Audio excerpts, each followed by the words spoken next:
We need fresh minds in the 3D printing unit. My name's Leo Banner. I'm 52, and I had just listened to my career swirl right down the drain. The guy delivering the news? My supervisor, Trevor Walsh. He looked like someone who might have gone to school with my son. Trevor had been at North Peak Engineering for a grand total of 90 days. I'd been part of this company for over 16 years. I stood there in his sleek glass office, watching him fumble through reports he clearly didn't even know how to read. Behind him, through the big window, I could see the shop floor. 8 massive 3D printers humming in perfect harmony. Every one of those machines? Tuned and calibrated using specs I developed. Tolerance thresholds, safety parameters, emergency overrides, all pulled from my brain, crafted by my hands, honed over years of hands-on experience. Leo, I appreciate everything you have done here. Trevor continued, not bothering to look up from his tablet. But the industry is changing.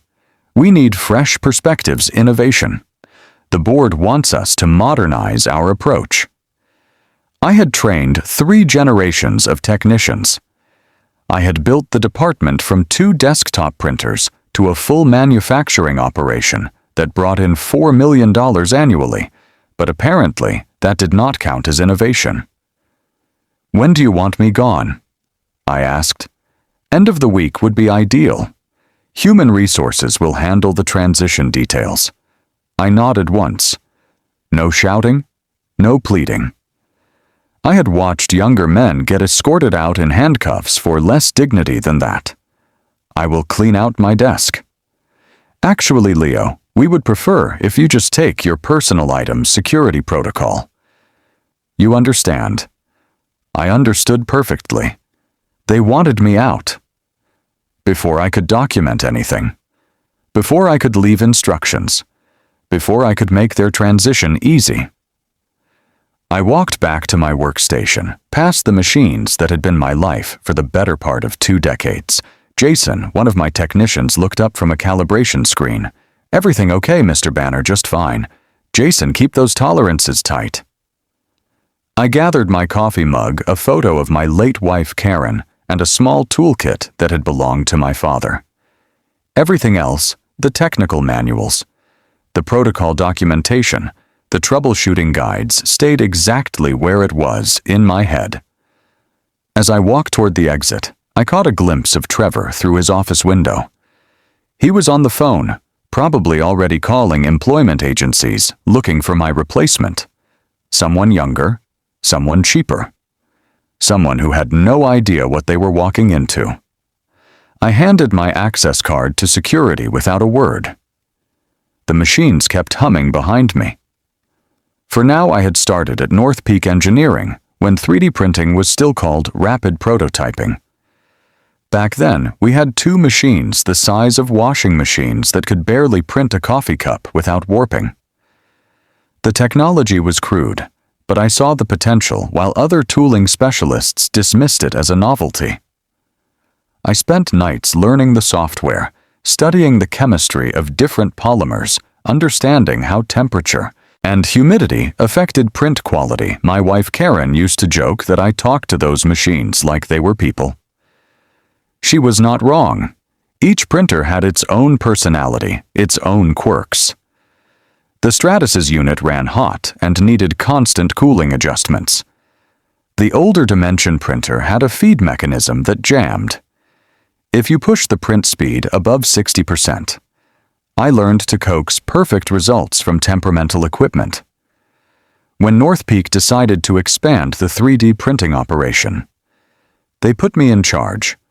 I wrote the protocols from scratch.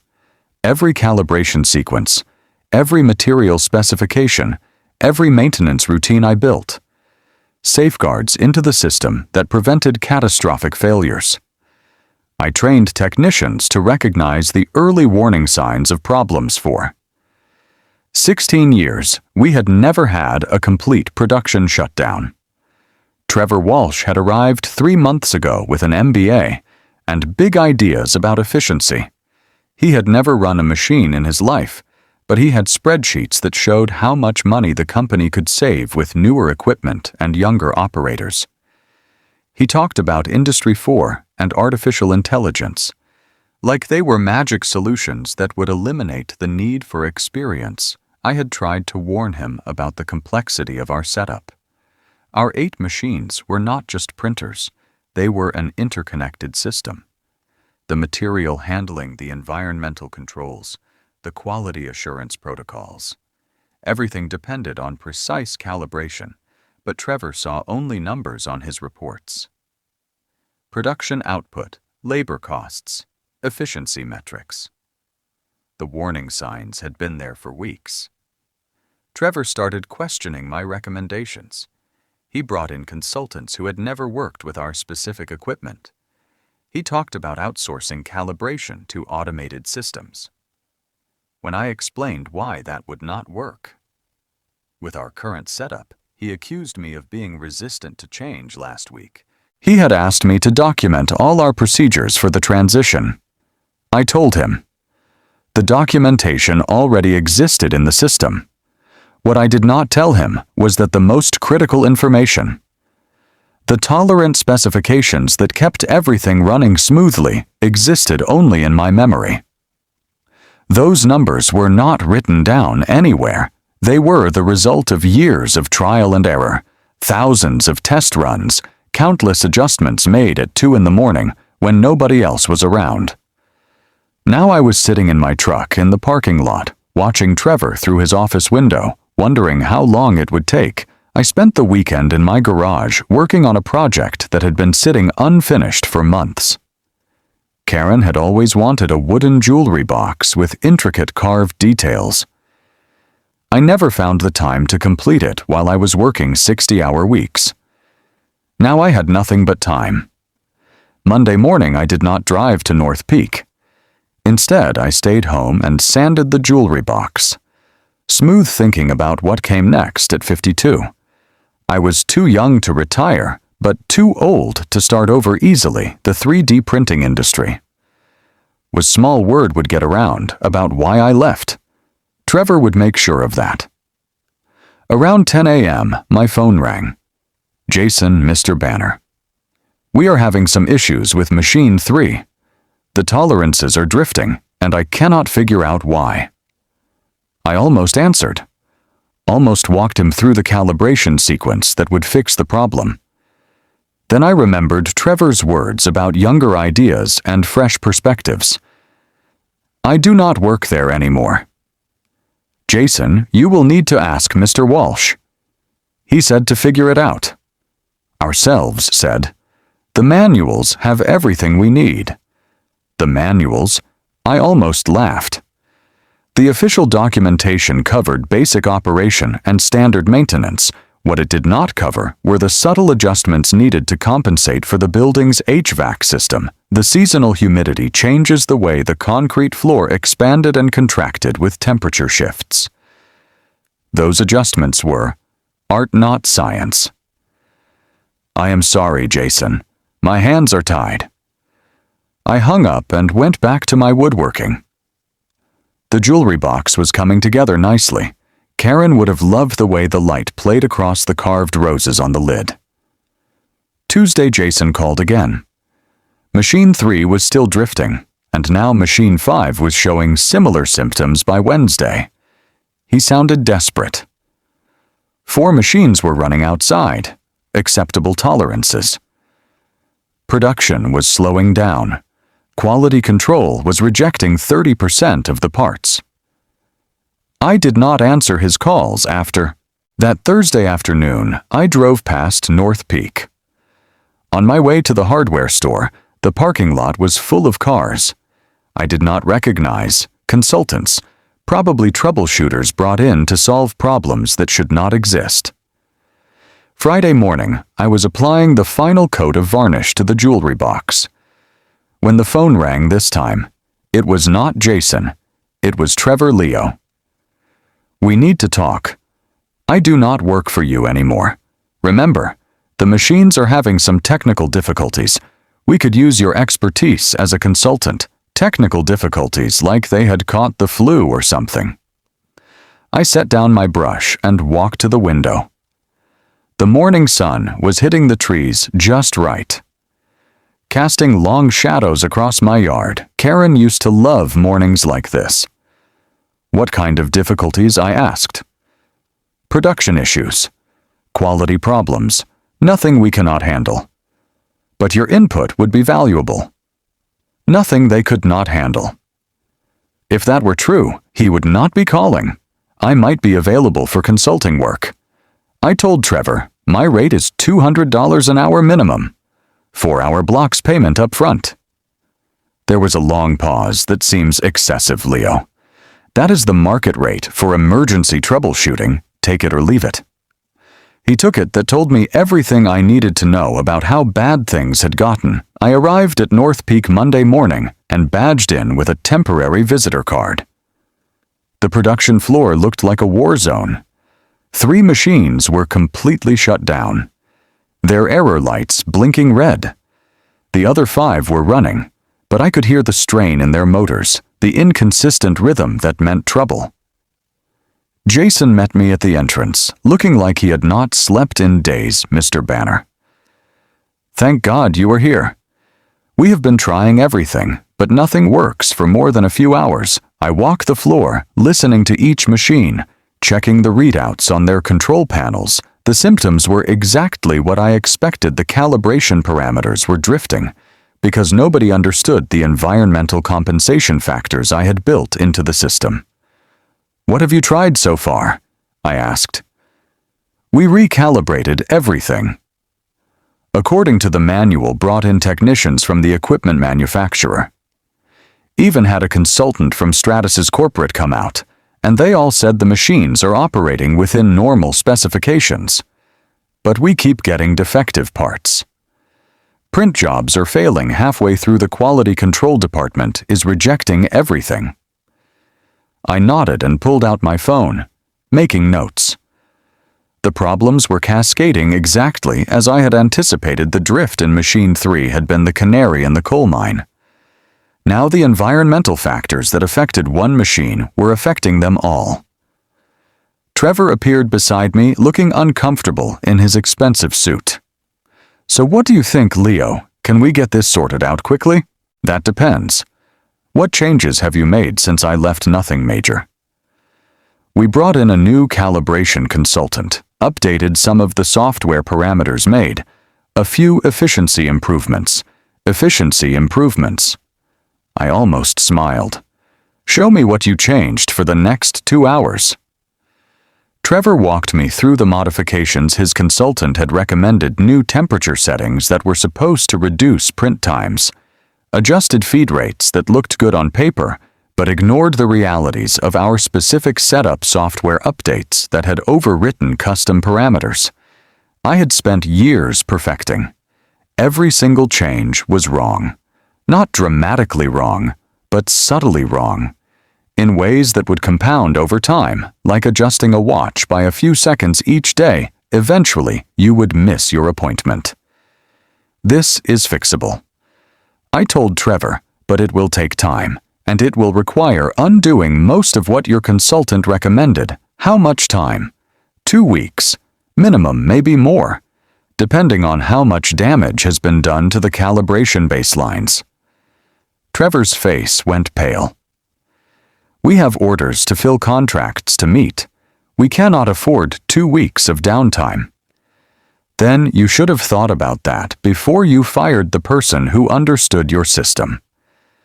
I watched him process that, the calculation happening behind his eyes, the cost of keeping me on as a consultant for 2 weeks, the cost of missed deliveries and canceled contracts, the cost of explaining to his boss why the 3rd printing department had ground to a halt. What would you need to fix this? He asked. Finally, full access to all systems, authority to make any changes I deem necessary, and no interference from your other consultants done. I spent the rest of the day documenting the current state of each machine, building a repair plan that would slowly bring the system back to stability. But as I worked, I realized something that made me pause. They had not just changed my calibration parameters. They had changed them in a way that made the system completely dependent on constant manual adjustment without someone who understood the underlying relationships between temperature, humidity, material flow, and print quality. The machines would never run. Consistently, Trevor had not just fired me. He had broken something that could not be easily fixed. On Wednesday morning, I was calibrating Machine 7 when I discovered something that stopped me. Cold, the machine's maintenance log showed software updates that I had not authorized. Someone had been in the system after I left, making changes to core parameters that controlled how the machines communicated with each other. I called Jason over, who installed these updates. He looked at the screen, frowning. Mr. Walsh brought in a consultant last week. Some guy from a company called Nexora Labs said he could optimize our network efficiency. Nexora Labs. I had never heard of them, but the changes they made were sophisticated too. Sophisticated for a random consultant. This was not about efficiency. It was about creating vendor dependency. I spent the next hour digging through system logs, following the digital breadcrumbs. What I found made my blood run cold. The consultant had not just updated software, he had installed remote monitoring tools that gave Nexora Labs access to our production data, our calibration settings, our entire manufacturing process. Jason, where is the contract for this consulting work? Mr. Walsh has all that stuff. Why I did not answer instead. I went to Trevor's office and knocked on his door. I need to see the Nexora Labs contract. Trevor looked up from his computer, annoyed. Why are their updates causing problems? Just show me the contract. He pulled up a file on his screen and turned the monitor toward me. What I saw confirmed my worst suspicions. Nexora Labs was not a consulting company. They were a 3D printing service bureau, a direct competitor to our manufacturing operation. The contract was structured as a systems optimization agreement, but buried in the technical specifications was language that gave Nexora access to our production data for quality assurance purposes. They were not trying to fix our machines. They were sabotaging them while stealing our intellectual property. Trevor, you have been played. What are you talking about? I turned his monitor back toward him and highlighted the relevant sections. This company is not trying to help you. They are putting you out of business. Look at their website. Trevor pulled up Nexora's site. Their homepage featured case studies from companies that had switched from in-house 3D printing to outsourced manufacturing companies just like North Peak. The software updates they installed are designed to make your machines unreliable. I explained. Meanwhile, they are harvesting your production data too.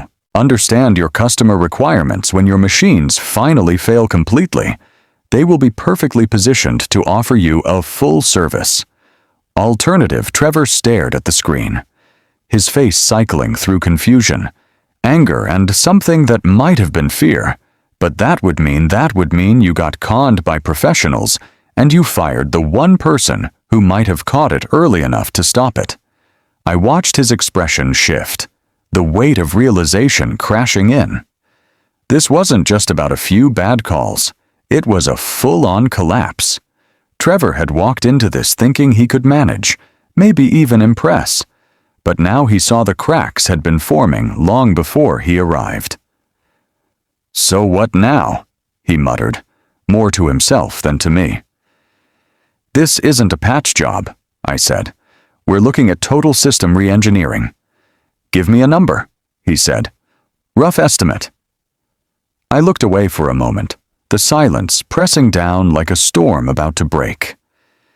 I was thinking about Karen's jewelry box sitting finished on my workbench at home, thinking about 16 years of loyalty that had bought me exactly nothing.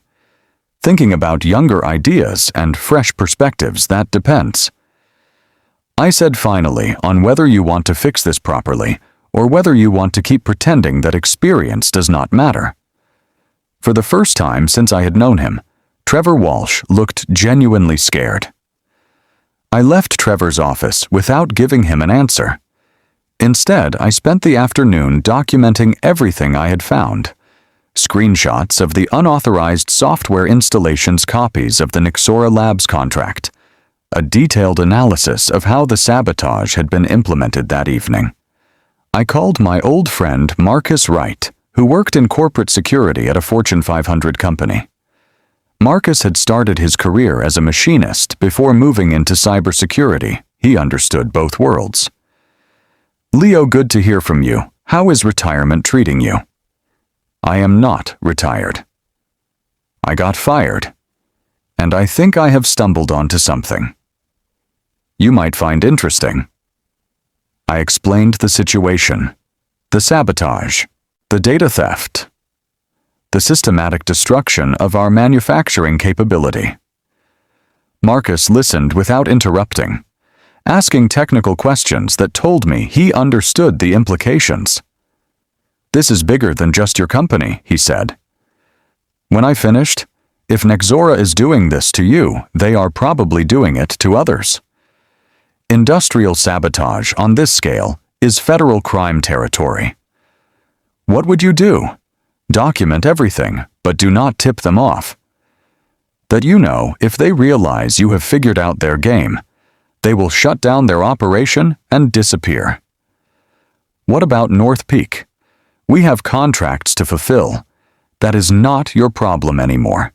Remember, you got fired. He was right, but it did not feel right. Jason and the other technicians had nothing to do with Trevor's bad decisions. They were good people who deserved better than watching their department get destroyed by corporate espionage. The next morning, I arrived at North Peak with a proposal. I found Trevor in his office, looking like he had not slept. "I have thought about your situation." I told him I can fix this, but it has to be done my way. "What are you proposing?" "Complete shutdown of the 3D printing operation for 1 week. We tell everyone it is for scheduled maintenance during that week. I rebuild the entire software system from scratch. Using clean backups from before your consultant made his changes, a week of downtime will cost us hundreds of thousands in missed deliveries less than Nexora is stealing from you every day. They are not just sabotaging your machines, they are copying your customer data, your part designs, your manufacturing processes. Every day you stay connected to their system is another day they build their competitive advantage." Trevor was quiet for a long moment. "What would this cost?" $50,000 plus a written apology to my technicians for the chaos of the past 2 weeks. $50,000, that is outrageous. No. That is what emergency industrial cybersecurity remediation costs. You can pay me, or you can pay Nexor's ransom when they offer to take over your manufacturing contracts next month. I watched him calculate $50,000 was expensive, but not compared to losing the entire 3D printing operation. And I was betting he did not want to explain to his boss how he had gotten the company hacked by a competitor fine. But I want to guarantee that this will work. Here is my guarantee. If I cannot get your machines running at full capacity within 1 week, you do not pay me a cent that afternoon. I started the shutdown process. One by one, the machines went dark to anyone watching from outside. It looked like routine maintenance, but I was performing surgery, cutting out the cancer that Nexora had implanted in our system. I worked 18-hour days rebuilding calibration protocols from my memory, restoring backup files, testing every component of the network. By Friday, I had clean systems running on isolated servers, but I was not done yet. I had one more surprise for Nexora Labs and for Trevor Walsh. Monday morning, I powered up the machines with their rebuilt software. Every printer came in line. Smoothly, their calibration parameters locked in perfectly. The production floor hummed with the synchronized rhythm I remembered from 16 years of careful tuning, but the real show was happening in the network traffic. Before wiping Nexora's software, I had modified their data collection routines. Instead of sending our production data to their servers, the system was now feeding them carefully crafted misinformation, false part specifications, fake customer requirements, completely fictional manufacturing challenges. At 10 a.m., I called Trevor into the production area. "Everything is running perfectly," I told him, full production capacity restored. Trevor looked around the floor, watching technicians load fresh print jobs into machines that had been dead for a week. The relief on his face was obvious. How long will this last? Forever. As long as nobody installs unauthorized software again. I handed him a flash drive. "This contains documentation of everything Nexora Labs did to your system dates. Times evidence of data theft also included is a report I sent to the FBI's Cybercrime Division this morning." Trevor's face went pale. Theft by industrial sabotage is a federal crime, especially when it involves theft of trade secrets across state lines.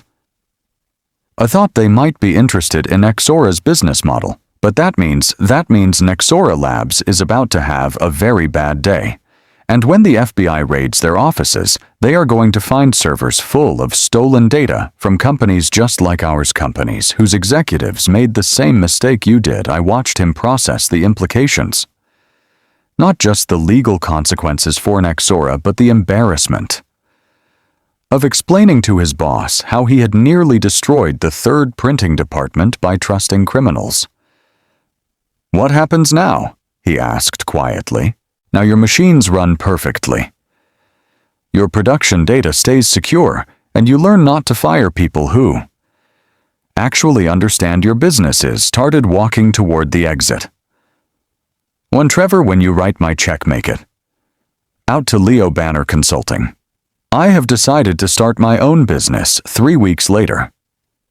I was in my garage workshop, putting the finishing touches on a custom tooling project for a client in Phoenix. When the news broke, Nexora Labs had been raided by federal agents. Their executives were facing charges of industrial espionage, computer fraud, and theft of trade secrets. The investigation had uncovered evidence that they had sabotaged systems at more than 40 manufacturing companies across the country. Jason called that afternoon. "Mr. Banner, did you see the news?" "I saw it." By the next morning, my inbox was flooded. Journalists, competitors, and a few old clients. Everyone wanted answers. Some wanted revenge, but a surprising number just wanted help. It's strange how chaos can create opportunity. I spent the rest of the week buried in calls and sketches, piecing together a new kind of network, one built on trust, not shortcuts. Then came the email from an R&D lab in Austin. They weren't just interested in security, they wanted resilience. A system that could learn, adapt, and defend itself without constant oversight. "We don't want the next Nexora," the CTO told me. "You want something stronger," I replied. "Let's build it." And just like that, the next chapter wasn't just about recovery. It was about redefining what safety meant in the digital age. If you liked this story, don't forget to like, subscribe, and drop a comment below. We've got more coming your way.